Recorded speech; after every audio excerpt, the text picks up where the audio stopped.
والسلام على سيد الأنبياء والمرسلين أما بعد فأعوذ بالله من الشيطان الرجيم بسم الله الرحمن الرحيم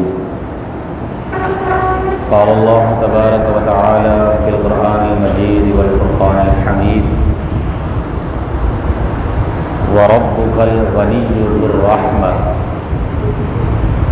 إن يشأ يذهبكم ويستخلف من بعدكم كما أنشأكم من ذرية قوم آخرين صدق الله مولانا العظيم وبلغنا رسوله النبي الكريم الأمين ونحن على ذلك لمن الشاهدين والشاكرين والحمد لله رب العالمين۔ حمد و صلوات کے بعد واجب الاحترام بزرگوں دوستوں بھائیوں، السلام علیکم ورحمۃ اللہ وبرکاتہ۔ قرآن مجید فرقان حمید کی جو آیت مقدسہ آپ کے سامنے پڑھی ہے، اس میں اللہ تبارک و تعالیٰ نے ارشاد فرمایا کہ وَرَبُّكَ الْغَنِيُّ ذُو الرَّحْمَةِ، اے محبوب لوگوں کو بتا دیجئے کہ آپ کا جو رب ہے وہ بے پرواہ ہے، ذو الرحمہ رحمت والا ہے، إِن يَشَأْ يُذْهِبْكُمْ اگر وہ چاہے تو تمہیں لے جائے، کما انشأکم من ذریۃ قوم آخرین جس طرح اس نے دوسری قوموں کو وہ لے گیا اور تمہیں پیدا فرمایا۔ آیت مبارکہ کا مفہوم یہ ہے کہ انسان کو اللہ تبارک و تعالیٰ نے جو عبادت کا حکم دیا ہے، نیکیاں کرنے کا حکم دیا ہے، برائیوں سے رکنے کا حکم دیا ہے، نیک اعمال بجا لانے کا حکم دیا ہے، تو محبوب لوگوں کو یہ بتا دیجئے کہ تمہارا رب جو ہے تمہاری ان ساری چیزوں سے بے پرواہ ہے، تمہاری عبادت کی اس کو ضرورت نہیں ہے۔ یعنی انسان اگر عبادت کرتا ہے تو اس میں انسان کا اپنا فائدہ ہے کہ اللہ تبارک و تعالی ثواب کی صورت میں، جنت کی صورت میں اس کو انعام عطا فرماتا ہے۔ اور یہ بتایا گیا کہ جس طرح پچھلی قوموں کو آپ پڑھیں، ان کی ہسٹری پڑھیں، ان کی تاریخ پڑھیں، وہ بھی اس دنیا میں آئیں، آخر چلی گئیں، ان کے بعد کئی لوگ آئے چلے گئے، اسی طرح آج تم ہو کل تم نہیں ہوگے، چلے جاؤ گے۔ تو اللہ تبارک و تعالی نے جو عبادت کو حکم دیا ہے، در حقیقت اس میں انسان کا اپنا فائدہ ہے، اور اس نے انسان کو دونوں راستوں کی رہنمائی فرمائی ہے، دونوں راستے اس کو دکھائے ہیں کہ اچھا راستہ، نیک راستہ کون سا ہے، برا راستہ کون سا ہے۔ پھر انسان اپنے اختیار سے جو بھی راستہ اختیار کرتا ہے، نیک راستے کو اپناتا ہے تو اللہ تعالیٰ جنت عطا فرمائے گا، برے راستے کو اپناتا ہے تو اللہ تبارک و تعالیٰ اس کو سزا دے گا۔ تو انسان یہ نہ سمجھے کہ ہم ہی ہیں سب کچھ، ہم سے پہلے کئی قسم کے لوگ آئے، سارے اس دنیا سے چلے گئے، تو انسان اس خوش فہمی میں نہ رہے۔ اللہ تبارک و تعالی چاہے گا تو تمہاری جگہ اور لوگوں کو پیدا فرما دے گا، یعنی یہ سلسلہ اس کا چلتا رہے گا۔ پھر آگے فرمایا انما توعدون لآت وما انتم بمعجزین، بے شک جس چیز کا تم سے وعدہ کیا گیا ہے، لآت وہ ضرور آ کر رہے گی، وما انتم بمعجزین اور تم اللہ کو عاجز کرنے والے نہیں ہو۔ انما توعدون لآت، بعض علماء نے فرمایا کہ اس سے مراد ہے قیامت۔ قیامت کا ہر انسان کو بتایا گیا، یہ اللہ کا وعدہ ہے کہ قیامت انسانوں پر آئے گی، تو قیامت آ کر رہے گی۔ اور دوسرا معنی یہ ہے کہ موت ہر انسان پر آ کر رہے گی، جتنا بھی بڑا مالدار کیوں نہ ہو، کوئی چودھری صاحب ہو، سیٹھ صاحب ہو، کوئی وزیر اعظم ہو، بڑے سے بڑے منصب پر انسان فائز ہو، کتنا بڑا امیر کبیر کیوں نہ ہو، موت کی کسی سے یاری نہیں ہے، موت آ کر رہتی۔ موت سے کس کی یاری ہے؟ آج اس کی کل تمہاری باری ہے۔ تو انسان کو ان آیات مبارکہ میں اس کا مقصد حقیقی بتایا گیا ہے، اور مقصد حقیقی انسان کا کیا ہے؟ وما خلقت الجن والانس الا لیعبدون۔ اللہ تبارک و تعالیٰ نے فرمایا کہ میں نے تمہیں صرف اور صرف میں نے انسان کو اور جنات کو اپنی عبادت کے لیے پیدا فرمایا۔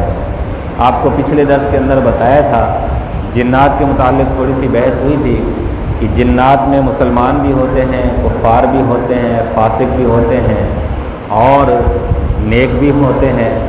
پھر علماء کا اس پر بھی آپس میں ایک بحث ہوئی تھی کہ جنات جنت میں داخل ہوں گے یا نہیں۔ ایک بحث اس پر آئی تھی کہ جنات کے اندر بھی رسول آئے یا نہیں۔ یہ ساری باتیں پچھلے درس میں گزر چکی ہیں۔ تو یہاں پر بتایا گیا کہ جس چیز کا تم سے وعدہ کیا گیا ہے، یعنی موت تمہارے انسان پر آ کر رہے گی، تم اللہ تبارک و تعالیٰ کو عاجز کرنے والے نہیں ہو۔ اب یہاں پر یہ باتیں ذہن میں رکھیے کہ نبی کریم صلی اللہ تعالیٰ علیہ وآلہ وسلم نے فرمایا کہ لذتوں کو کاٹنے والی چیز کو کثرت سے یاد کرو۔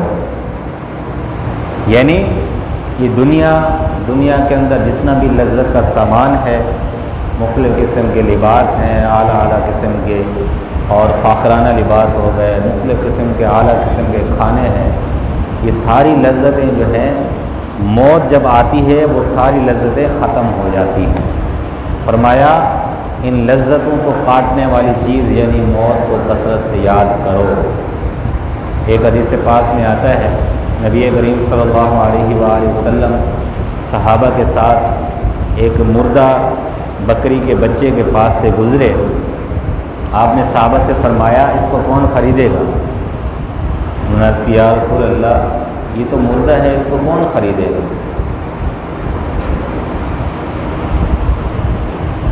حضور نے پھر فرمایا اس کو کون خریدے گا؟ یا رسول اللہ اگر یہ زندہ ہوتا تب بھی اس کے اندر عیب ہے، اس کو کون خریدتا؟ فرمایا جس طرح تمہارے نزدیک مردہ بکری کے اس بچے کی حیثیت ہے تو یہی اس دنیا کی حیثیت ہے۔ فرمایا کہ انسان سمندر کے اندر اپنی انگلی ڈبوئے اور پھر انگلی نکالے، انگلی کے ساتھ جتنا پانی لگا ہوتا ہے دنیا کی حقیقت اس سے بھی کم تر ہے۔ تو انسان بڑے بڑے خواب دیکھتا ہے، منصوبے بناتا ہے، محل بناتا ہے، ساری زندگی مال و دولت جمع کرتا ہے، اور جن کے لیے جمع کرتا ہے اپنے بچوں کے لیے، عزیز و اقارب کے لیے، رشتہ داروں کے لیے، اور بعض اوقات انسان حلال حرام کا فرق بھی چھوڑ دیتا ہے مال جمع کرنے کے چکر میں، اور اسے یہ پتہ بھی کہ مرنا بھی ہے ایک دن۔ جو انسان کا ایک ایک سانس نکل رہا ہے، گزر رہا ہے، ایک ایک لمحہ انسان اپنی موت سے قریب تر ہوتا جا رہا ہے۔ یہ اصول ہے دنیا کا کہ جو چیز آپ استعمال کرتے ہو تھوڑی تھوڑی کر کے ایک دن وہ ختم ہو جاتی ہے۔ یہ دنیا دار العمل ہے، آخرت دار الجزا ہے، دنیا دار الفنا ہے، آخرت دار البقا ہے۔ تو باقی رہنے والے گھر کے لیے انسان کو عمل کرنا چاہیے۔ یہ دنیا اور انسان کی یہ جان ہے، یہ ایک دن فنا ہو جائے گی۔ کام جو چیز آئے گی وہ اس کا عمل ہے۔ نبی کریم صلی اللہ علیہ وسلم نے اور حدیث میں فرمایا کہ جوانی کو بڑھاپے سے پہلے غنیمت جانو، زندگی کو موت سے پہلے غنیمت جانو، اور فرمایا کہ صحت کو بیماری سے پہلے غنیمت جانو۔ آج ہم دیکھتے ہیں کہ بڑھاپے کے اندر انسان آ کر کوشش کرتا ہے جتنا زیادہ نیکیاں کر سکوں، جتنا زیادہ عبادت کر سکوں، اس کی نیت بھی ہوتی ہے، خواہش بھی ہوتی ہے، مگر کمزوری کی وجہ سے، بڑھاپے کی وجہ سے وہ کر نہیں سکتا۔ لیکن اگر اس نے اپنی جوانی اچھی گزاری ہوگی، دین کے کاموں میں گزاری ہوگی، اور اللہ تبارک و تعالیٰ اور اس کے رسول کے احکامات کے مطابق جوانی گزاری ہوگی تو بڑھاپے میں اس کو افسوس نہیں ہوگا۔ تو عزیزان من یاد رکھیے کہ یہ دنیا مسافر خانہ ہے۔ ایک مسافر جب سفر پر جاتا ہے کسی دوسرے ملک میں، کسی دوسرے شہر میں، تو اپنے جس مقصد کے لیے جاتا ہے، مقصد پورا ہونے کے بعد فوراً اپنے گھر کی طرف واپس لوٹنے کی کرتا ہے۔ وہاں کی رنگینیوں میں، وہاں کی عیش و عشرت میں نہیں کھوتا۔ عقل مند وہ ہوتا ہے جو اپنا کام کرنے کے فوراً بعد گھر کا راہ دیکھتا ہے، گھر کی طرف آتا ہے۔ تو ہم سب مسافر ہیں اس دنیا میں، ہمارا اصلی ٹھکانہ جنت ہے، اصلی گھر ہمارا جو ہے وہ آخرت ہے۔ تو اس لیے اس گھر کے بارے میں سوچئے، اس عارضی گھر کو آپ اس عارضی گھر کے اندر رہنے کا انتظام مت کیجئے۔ یہ عارضی سامان ہے، یہ دنیا عارضی ہے، یہاں کا سامان عارضی ہے۔ بڑے بڑے لوگ آئے اس دنیا میں، سارے چلے گئے، اور ایک وقت آتا ہے کہ آپ کے عزیز و اقارب، آپ کے رشتہ دار، آپ کے یار دوست آپ کا نام تک بھول جاتے ہیں، شکل بھول جاتے ہیں۔ قیامت کا دن اپنے ذہن میں رکھیے، کیسا ہولناک دن ہوگا۔ تو اس لیے عمل کیجئے، آخرت کے لیے عمل کیجئے۔ یہی ان آیات مبارکہ میں انسان کو بتایا گیا ہے کہ انسان کو جو ہے نا عمل کرنا چاہیے اللہ کی رضا کے لیے، اس میں اس کی اپنی بھلائی ہے، اس کی اپنی آخرت اچھی بنے گی، اور موت کو کثرت سے یاد کرنا چاہیے۔ بعض روایات میں تو یہ بھی آتا ہے کہ کم از کم 20 مرتبہ موت کو یاد کرنا چاہیے۔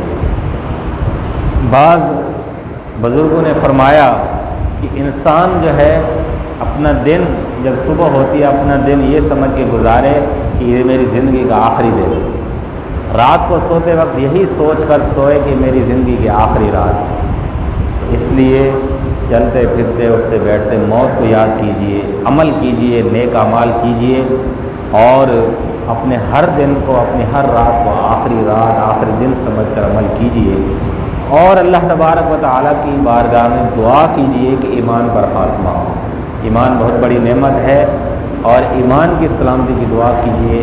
اللہ تبارک و تعالیٰ ہم سب کو سمجھنے کی توفیق نصیب فرمائے۔ وآخر دعوانا الحمد للہ۔